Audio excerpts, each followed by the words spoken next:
Hello, everybody. My name is Jason Shupek. I am a SUSE field engineer. I hope you're enjoying your time here at SUSECON 2021. Today's presentation, at least with myself, is going to be mutating resources with OPA Gatekeeper. And the agenda is going to be first, talk about dynamic emission control, give some background, basically talk about what Kubernetes recommends. Second, we're going to look specifically at OPA Gatekeeper because it is one of the prominent ways to deploy admission control in Kubernetes. Then we're going to give a brief demonstration of how you're going to do mutation since it is so new in relation to OPA Gatekeeper. And then if time permits, we will go over the same installation and usage for the basic examples for OPA, Standalone, OPA, Kyverno, and Kubewarden. So what is dynamic emission control and why would you use it? Dynamic emission control, and I'll probably stumble over that a few times throughout this presentation, so I apologize for that in advance, is broken down into two different kinds. There's validating and mutating. And ultimately what it is that every request that you're sending to an API server with some sort of payload will either be validated to make sure that it abides by a certain spec, or it'll be mutated such that it will add a specific logic to the resource or add or remove components to that resource. You can have both validating and mutating webhooks at the same time. And ultimately, well, the way that it's sequenced is that all the mutations will happen before validating. This is just a standard in Kubernetes, and this is the way it's deployed. The components of either of those kinds of webhooks are going to be first, policy, what resources you're going to be matching, what happens on a failure. Are you going to fail through, or are you just going to reject the request? How many times or under what conditions you'll reinvoke the webhook. Second option is selector. What namespaces are going to be, which namespaces will have to obey by the specific webhooks, what objects in those namespaces. So you could specify, and we'll talk about this later, you could exclude all of the kube system namespace components, or you could exclude daemon sets instead of deployments. I don't know why you do that, but that's an example.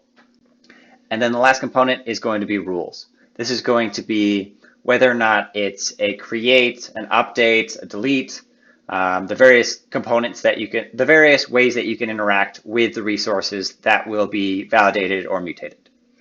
A couple of warnings that I want to outline that are basically just being retold from the Kubernetes documentation. Our first, reinvocations are going to incur some overhead and add some latency. I would recommend that you understand that your resource, what happens if your validating webhook or mutating webhook gets run multiple times. That kind of refers to the fourth column where you want to make sure that everything is idempotent. Another warning is deadlocks. You don't want to have a dependency structure such that two mutating webhooks or two validating webhooks are reliant on the same resource and they can't proceed any further because they're both waiting for some validation criteria. You want to limit the amount of side effects. The validating and the mutating resources could potentially affect an external source that's not even part of the original resource. I would suggest minimizing that because that's going to cause problems down the road. Maybe not initially, but eventually you will run into some issue where the side effect was unexpected and you get into a state where it's hard to diagnose and debug what's actually happening in your system.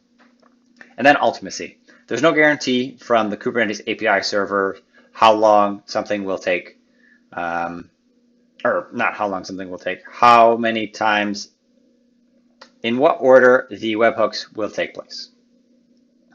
So with those warnings, there are some best practices that fall out, idempotency being one of them, making sure that your webhooks can be run regardless of, it will have the same output regardless of how many times they've been run. You want to validate your mutations. Since validation happens after the entire set of mutations have finished, I would recommend that you have a basic idea of the possible states your mutations can put you in and validate against the worst possible permutations. I would suggest that you have reasonable timeouts because that's each of these webhooks are going to incur some latency latency with your API server requests, and that could compound to cause failures within other parts of the scheduler.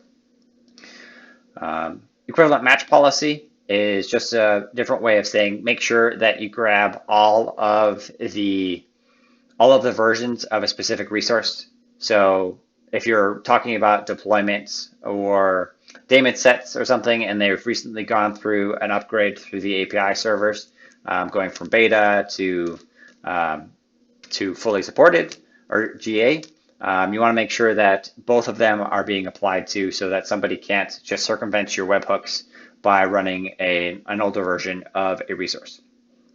And then also, last but not least, avoid kubesystem namespace, or avoid the namespace that the webhook servers are deployed into. You don't want to get circular logic, and you don't want to have to start chasing down why certain events are happening the way that they're happening. So this talk is specifically about mutation, and mutation is something that doesn't necessarily come at the same speed that validation has come.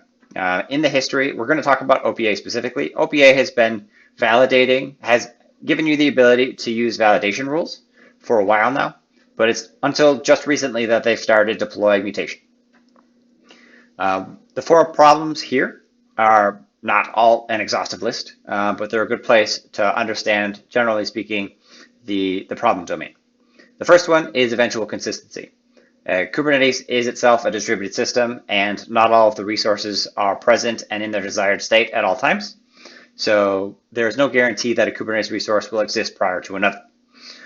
So if you're doing checks against whether or not this exists, and then adding a reference to that in a resource, there's no guarantee that that will be successful. Invocation. There is no guarantee that a mutation will only run once. If a mutation fails, let's say there is that dependency on a service that does end up coming in within the span of the request. If it runs again, then it might have an additional resource. Maybe every time you run the webhook, it's adding a prefix to something. It fails the first time, but still adds the prefix, and then gets to run successfully a second time. You'd have 2 prefixes in that case. That's not the intended state. I mean, it could be, but in most cases, that's not going to be. Isolation is the third problem, or the third reason why mutation could be hard. Operations that are idempotent at one scope are not necessarily idempotent in every scope. And I'll go over a couple of examples of that in a subsequent slide. And then lastly, configuration. Not all resources applied to the Kubernetes APIs follow the same standards. As if you're familiar with Kubernetes in the last year or so, you'll know that CRDs are pretty commonplace now. It's almost to the point where custom resources are outpacing the Kubernetes APIs in just amount of development and sheer usage.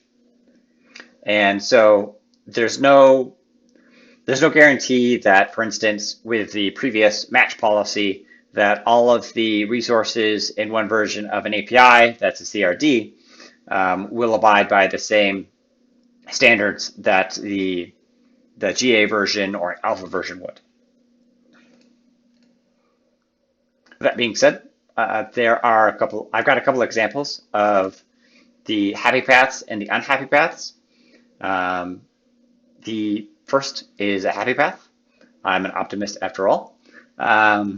Convergence would be when you deploy some mutations and you get into an eventual state that is your desired state.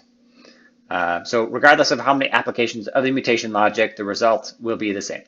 So an example of that would be to add a key value pair if it does not exist.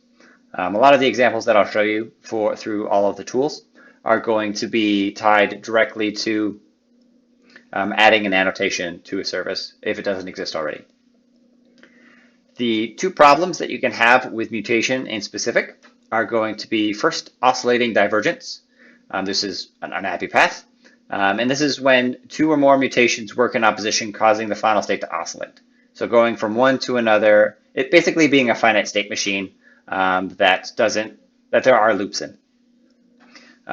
So the example down here is, let's say I want to set container image to version to set container A to image version of B, and then set B to C, and then set C to A.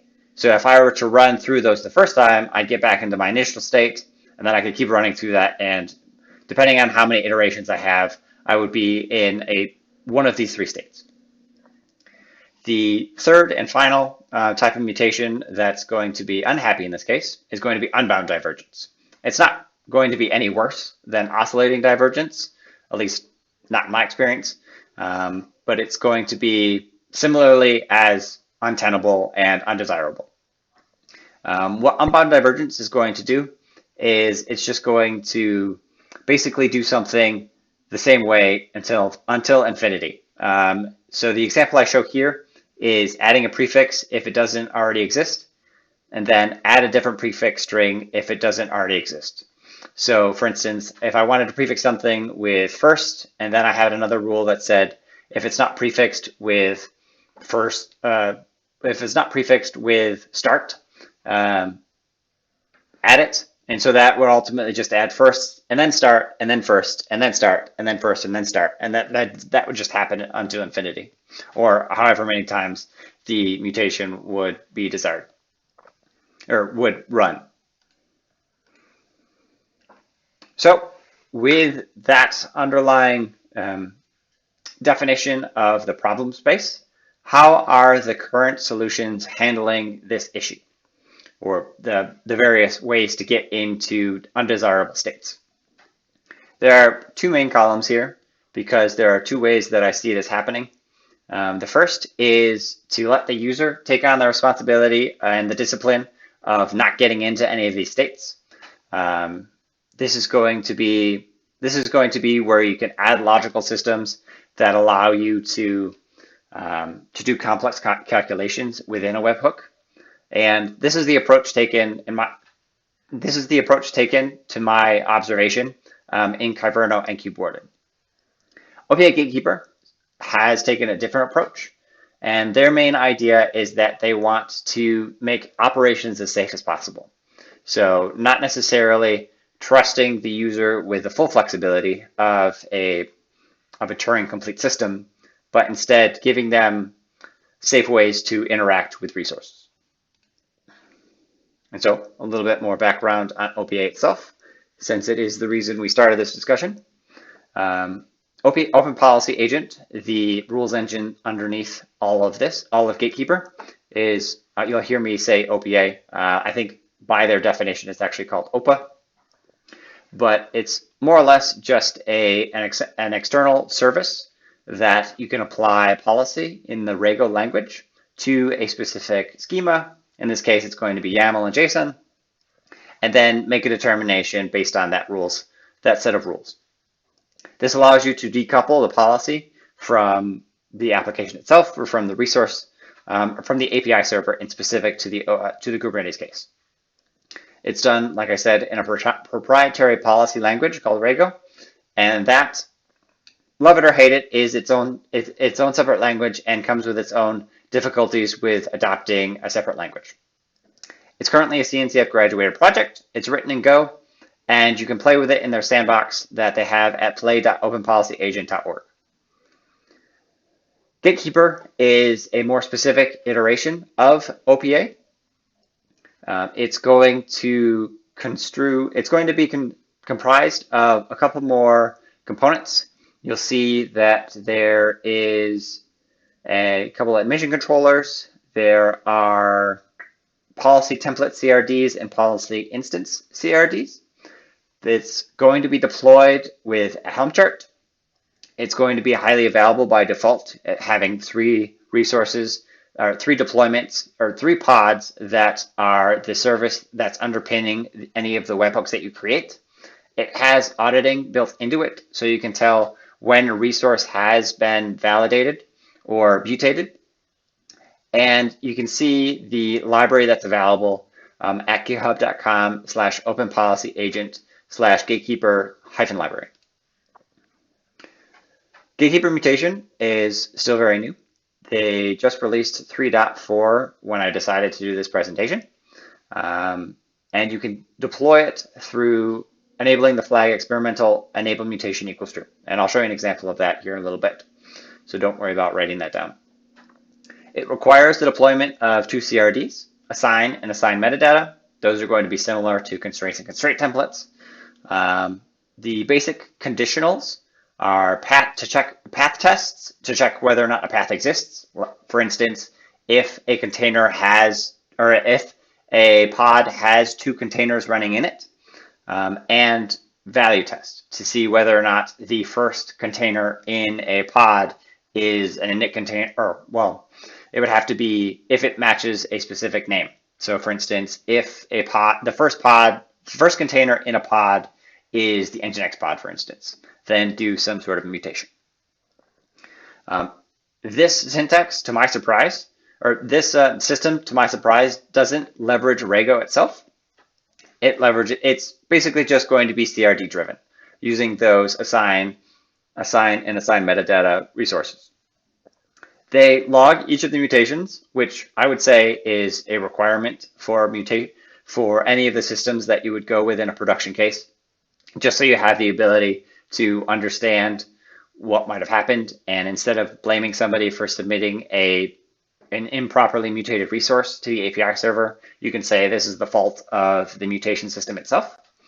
And then there is a mutation validation with a validating webhook. And so what that means is that when you try to create a mutating webhook, OPA is going to validate that creation itself, which isn't exactly what I was referring to earlier, but it is definitely a sign that they're using the tools that they have available to them. So since I am going to be running low on time here, I'm going to start with a demonstration and I'll talk you through. So if we click play here, I'm going to start each of these demonstrations by creating a local environment for Kubernetes. I'm going to be using K3D, so the command for that is K3D cluster create. That's going to create a K3S cluster in my Docker desktop. I'm going to add the Gatekeeper repository. You'll see that it's been added. I'm going to do a Helm repo update. Oh, I don't even do a Helm repo update. I'm going to do a Helm install, and I'll pause it here because I want to point out that I have set that experimental enable mutation equals true. And I've also set post install label namespace dot enabled equals false, just because during my testing, I needed to do that to do things in a specific way. Once that goes through and deploys, you'll see there's a fair bit of resources. I think, yes, I go through what's actually deployed. You can see kubectl get pods. There's going to be 3 controller manager pods. That's going to contribute to the HA nature of it. And then there's going to be an audit pod, which is going to allow you to audit the mutations. I think that's the end of this part where you have Gatekeeper installed.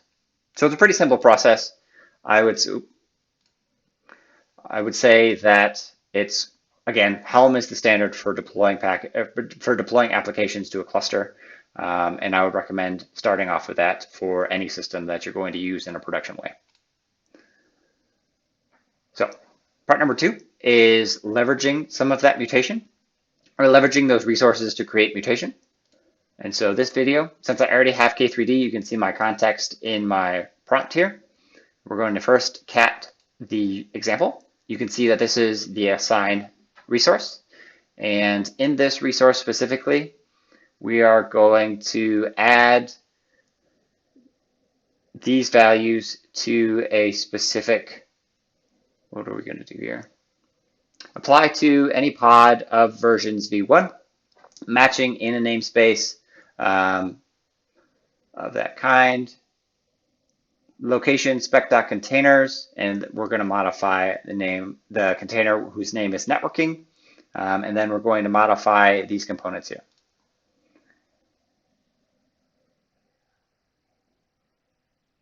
We're going to clear that so that it's not clogging up the screen. I'm going to apply that. You can see it's created. Once I've applied it, I'm going to then show you a resource before it's been applied. Oh no, this is the assign metadata. So what I'm going to do here is I'm going to assign the value admin to the annotation owner.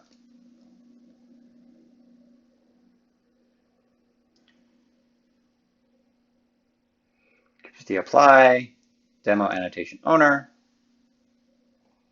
clear that. Then we're going to run an Nginx pod, see the pods, and then we'll look at the contents of that Nginx pod. And then there you can see the annotations owner admin. So that mutation was successful. That was a real simple example, but I like the way that I personally prefer to have a system that's more or less safeguarding me. I haven't run into too many cases where I need to apply mutation in such a way that it's referring to resources outside of my cluster or resources that would generate side effects.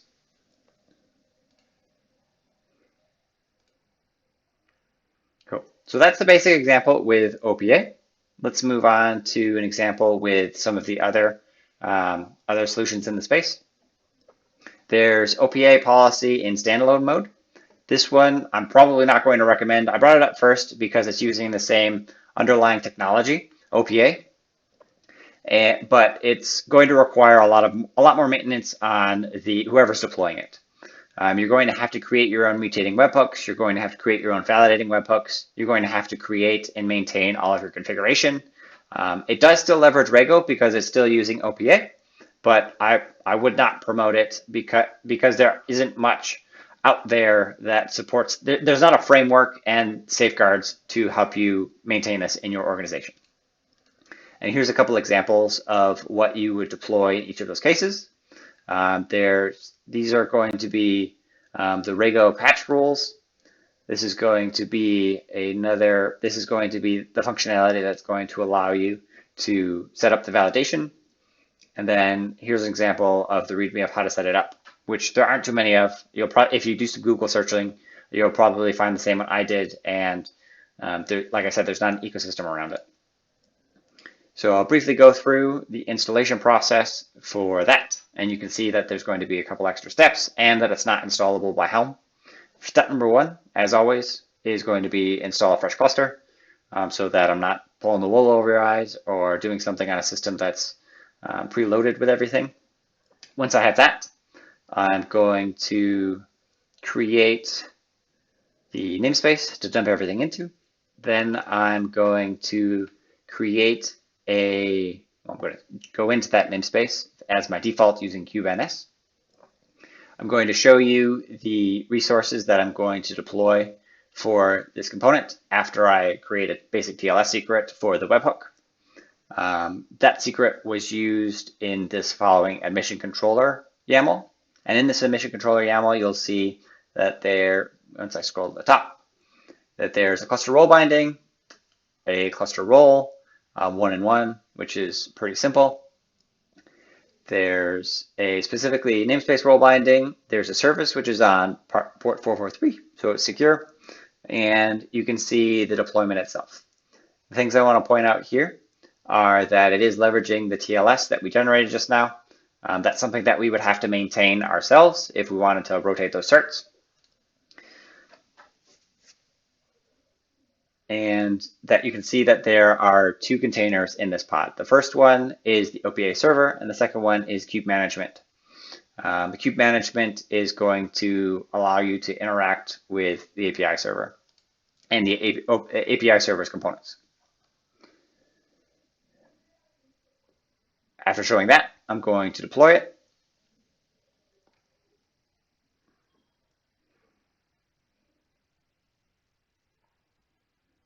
We'll see that it's created all of those resources. The next thing we need to do is we need to create the actual webhook. And cat out my local space. You can see that there's a mutating webhook CA. You can see that that's just a basic webhook. That's going to apply to all of the resources, all of the operations, which I wouldn't recommend. And it's going to use the CA bundle that we created for the webhook.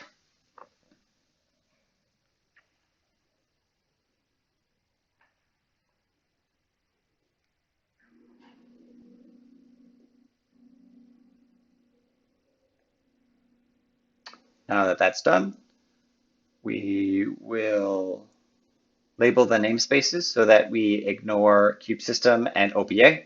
Like I mentioned in one of the first few slides, you don't want to modify those resources.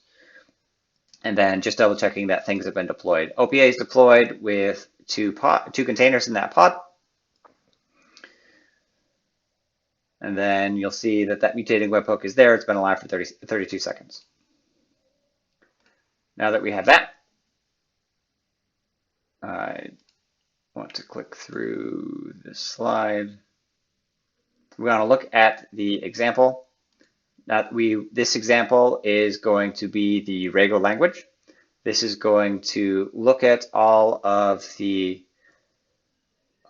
given set of components and add with a JSON patch method, add annotation foo equals bar.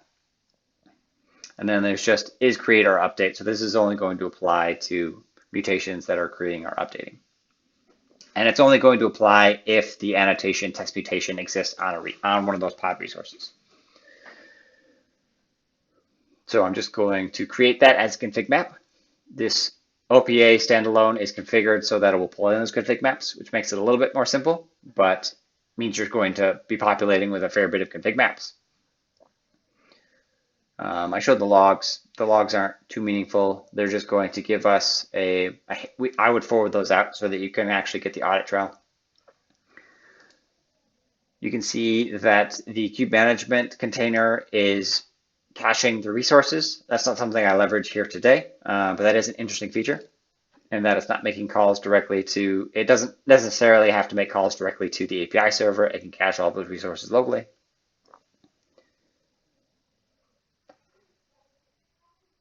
And then here I'm going to create a deployment. We'll check that that deployment doesn't have the foo bar annotation with JQ.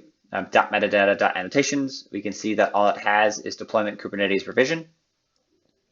We will annotate that resource with the annotation that suggests that kube management should make modifications to this resource. Test mutation equals true. See that's annotated, and now if you run that same kubectl get deployment, well, first we have to edit the resource so that we can get it in a create or update setting, and then, I guess we did that with the deployment.apps. And so ultimately, we went through, we annotated that resource, and in the same time that we annotated that resource, it told the webhook that it should look at this resource to make sure that it gets mutated, and then you see it added that foo.bar. So the one action of adding a single annotation got pulled in through the webhook and added the second annotation. Yeah, and then I have get logs, but the logs aren't going to be too meaningful there. So that's basic standalone OPA with kube management. There's going to be a lot more that you have to manage besides the two resources of OPA Gatekeeper. The two resources in OPA Gatekeeper, just to serve your memory, are assign and assign metadata. Another option that has a little bit more framework and a little bit more guardrails is going to be Kyverno. It's, I'd say, functionally pretty similar to what OPA is doing. It's got the ability to also do generation of resources, which is way beyond the safeguard perspective. It is going to have side effects if you use that type of webhook or that type of functionality. The limitations of the mutation here are a little bit more open in that you're just specifying two different types of mutation as opposed to just having Rego language to deploy. And one of the big things here is that you can it allows for mutate rule ordering. So there is going to be some more concrete guarantee that a rule will take place, a mutating rule will take place before another. I wouldn't rely on it too much because it is a distributed system, but this is they do have some documentation referring to how you would apply that. So here are a couple of examples. You'll see this is just the Kyverno repo. Their installation is going to be real straightforward. Then there's the cluster policy resource, which is going to be their CRD for managing the components. This specifically is a strategic merge patch. And then the example here is a JSON merge patch with Kyverno. I go through the process here where I deploy it using Helm. You can see there's a Helm install command. I'm not going to focus too much on that, but once you've installed it, you'll see that there is, by default, just one running, meaning that it's not necessarily HA, but that could be easily remediated. And then there's a system service for Kyverno, also running on 443. And that when you install Kyverno, there's going to be a bunch of different webhooks created by default. There's a verify mutating webhook, there's a policy mutating webhook, there's a resource mutating webhook. And then I think the last thing I check is, validating webhook configurations. You can see that there's a policy validating webhook and a resource validating webhook. The main thing I wanted to point out with this demonstration is that a lot of the things that you're doing with standalone OPA manually and having to create your own framework for maintaining them are being maintained by the Kyverno application itself. And so I want to show you an example of a Kyverno process. We're going to see a strategic merge patch here. This is going to allow you to overlay some information onto an existing YAML schema. Here, I'm just going to add foo.bar as an annotation onto a request that has a specific name. It's going to be applying to a pod resource. We apply that to a cluster. Then we create a pod. And then if we look at that pod, and we look for the annotations, we will see foo.bar has been added. Similarly, because of time, I'm not going to go over the other way that you can deploy it, but there is also JSON patch, which will look very similar to what we had in the first Rego example, in that there's an operation, add, remove, replace, there's a path, and then there's often a value. And then here we could see that after I applied that second one, the mutation is going to remove the foo.bar that was originally added. The last option I want to show you is something a little bit closer to my heart because I've been following along the development for the last 5 or so months, is Kubewarden. Kubewarden is going to give the developers a lot more control over how mutation is going to happen. And that's primarily because it's a policy server from which WASM policies are served. And if you're familiar with what WASM is, it's a more or less a destination for applications of your own source code. So you can see that the main reason that I would use something like Kubewarden is that it allows you to write in any language that can be compiled to WASM. They have a bunch of SDKs for those, for Golang and Rust, which are my primary languages at this point in time.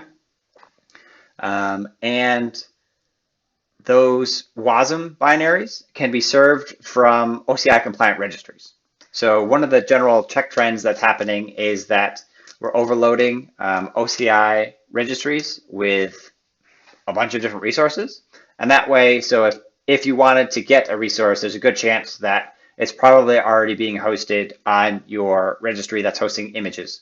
So if you're running Kubernetes and you need to pull those images from somewhere, chances are you'll be able to use that to store other artifacts as well. I'll quickly go through the installation process. The installation is just going to install another fresh cluster.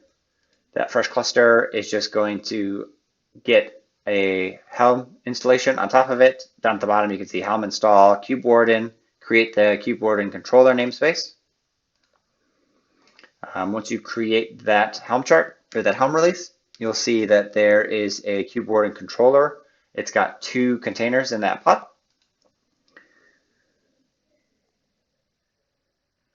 The first one is the RBAC proxy, and the second one is the actual Kubewarden controller.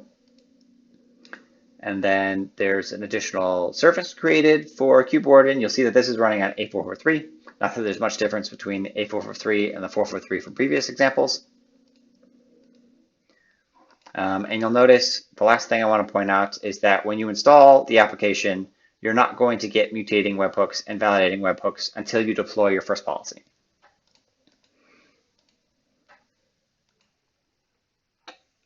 Then I think, cool.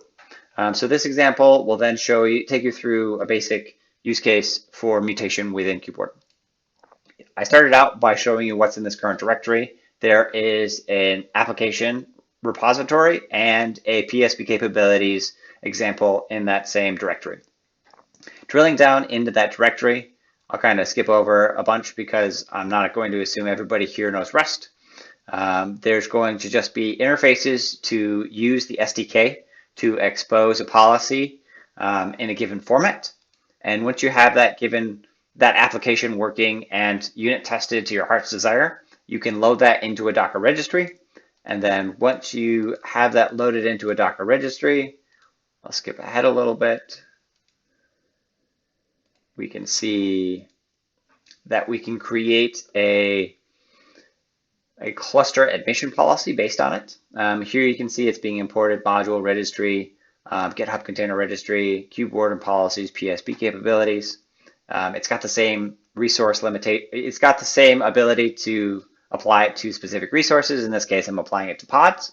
The same way to limit the operational capabilities, whether or not you want to limit just to create operations or create and update operations. We do need to specify that we want it to be a mutating webhook. And then the settings section, this is something novel to Kubewarden, which I recommend looking into, is the ability to expose an interface for your WASM policy. Here, there are 3 different keys. I'm only using 2 of them. There's an allowed capabilities because this policy is going to modify the security context of a given pod. And there's going to be a default add capability, which is going to be how I'm actually showing you a mutating example. Once I've deployed that, we'll click through that. You'll see the first thing I do is I show you that it is going to create a policy server when you spin up a new policy. We'll see the previous policy server terminating and the new one spinning up, meaning that if I had created a resource immediately right now, it probably would not get mutated. But once the mutating webhook has been applied successfully, you'll see that once the policy has been applied successfully, you'll see a mutating webhook created with that name.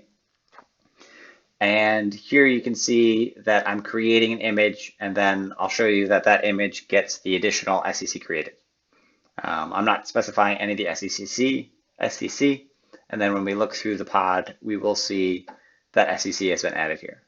Security context, and then capabilities add all.